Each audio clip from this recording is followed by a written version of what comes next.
لله وكفى والصلاة والسلام على سيدنا ورسوله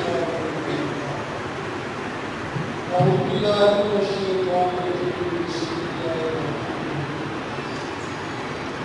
يا أيها الذين آمنوا اتقوا الله وكونوا مع الصادقين صدق الله العظيم يا رب صل وسلم دائما على حبيبك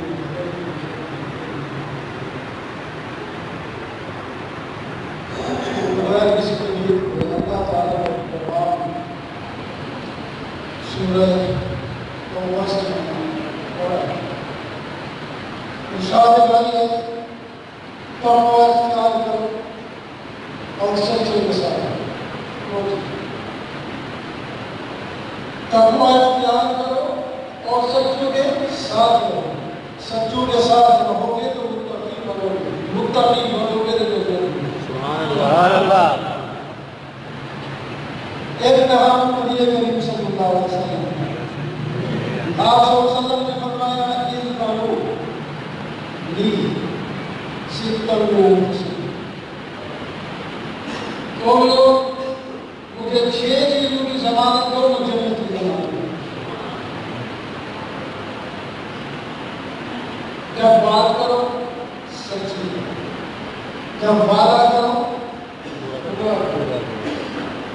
جب تمہارے پاس کوئی امانت رکھی جائے تو اس کو ادا کرو اور اپنی آنکھوں پر کنٹرول کرو اور اپنی ہاتھوں پر کنٹرول کرو اور اپنی شرمگاہوں پر کنٹرول کرو ان 6 چیزوں کی ضمانت تم تو جنت کی ضمانت ہے سبحان اللہ اور مختصر کر کے ایک جگہ فرمایا تم 2 چیزوں کی ضمانت ہو تب بھی میں جنت کی ضمانت نہیں جو چیز تمہارے جنوں کے درمیان ہے سلام اس کی حفاظت کرو اس کو غلط استعمال نہ کرو سچ بولو اور دوسری جو وہ چیز جو تمہاری دو کاموں کے درمیان ہے انشاءاللہ ان دونوں کی اگر تم ضمانت ہو تب بھی میں جنت کی ضمانت ہو سبحان اللہ تو سوکھا اور آسان سے کام ہے اللہ اور اللہ کا رسول کا پیغام میں بیان کرنا پہنچانے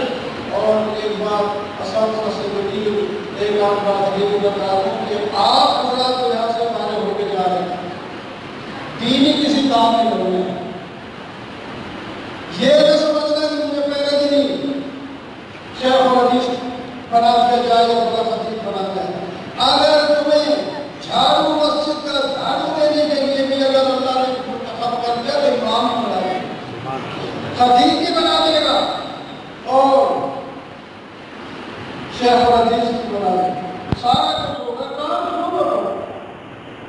شروع کرو دینی کام شروع کرنا ہے اپنے مسلک کی حفاظت کرنی ہے اپنے اساتذہ کے ساتھ جڑ کے رہنا ہے اپنے وقت کو ضائع نہیں کرنا